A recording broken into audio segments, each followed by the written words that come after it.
क्या आप ये सोच सकते हैं कि एक धार्मिक आयोजन या यूं कहें सनातनियों के प्रण की पूर्ति की केस स्टडी हो, वो भी देश की सबसे प्रतिष्ठित मैनेजमेंट संस्थान में? आपको यकीन हो ना हो, लेकिन IIM गुजरात ने ना सिर्फ ऐसी एक स्टडी हुई है, बल्कि इस स्टडी को बेस्ट स्टडी का अवार्ड भी हासिल हुआ है। यह सनातन की शक्ति है, यह भारत की सॉफ्ट पावर की गर्जना है और उसकी स्ट्रांग प्रेजेंस का एहसास कराने वाली खबर है। मैं ऐसा क्यों कह रहा हूं, यह समझने के लिए आपको रिवर्स क्रोनोलॉजी में ले जाना होगा। मेरा अनुरोध है, गर्व करने वाली इस खबर को ना सिर्फ ध्यान से देखिए और समझिए, बल्कि आप सभी अपने परिचितों के साथ शेयर भी कीजिए। IIM अहमदाबाद में प्रोफेसर हर साल अलग अलग मुद्दों पर शोध करते हैं, केस स्टडी करते हैं। इन स्टडीज को सिलेक्शन पैनल रिव्यू करता है और इसके बाद सबसे बेहतरीन केस स्टडी का चुनाव किया जाता है। आपको जानकर खुशी होगी कि प्रमुख स्वामी महाराज शताब्दी महोत्सव design of a mega project पर IIM में स्टडी हुई। इसी स्टडी को सर्वोत्तम माना गया और Philip Thomas memorial case award से भी नवाजा गया। आपके लिए जानना जरूरी है कि प्रमुख स्वामी महाराज शताब्दी महोत्सव आखिर क्या है, यह महोत्सव कहां हुआ और इसे क्यों केस स्टडी के लिए चुना गया। अहमदाबाद में बैप्स की तरफ से प्रमुख स्वामी नगर विकसित किया गया।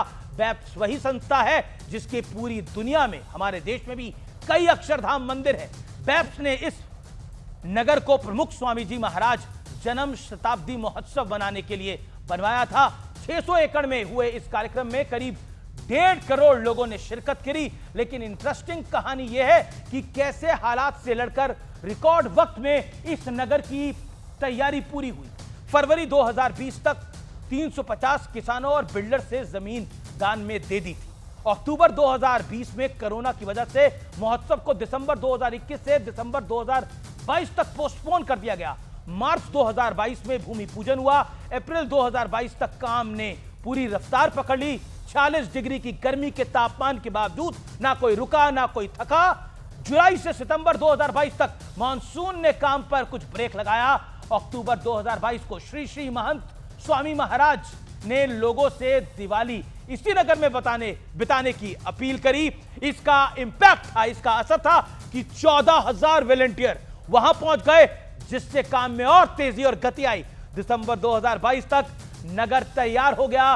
महोत्सव के बाद 15 फरवरी 2023 में डिसमेंटलिंग यानी उसे हटाने का प्रोसेस शुरू हुआ और रिकॉर्ड 3 दिनों में 10 मिलियन रोड ब्लॉक्स को हटा दिया गया।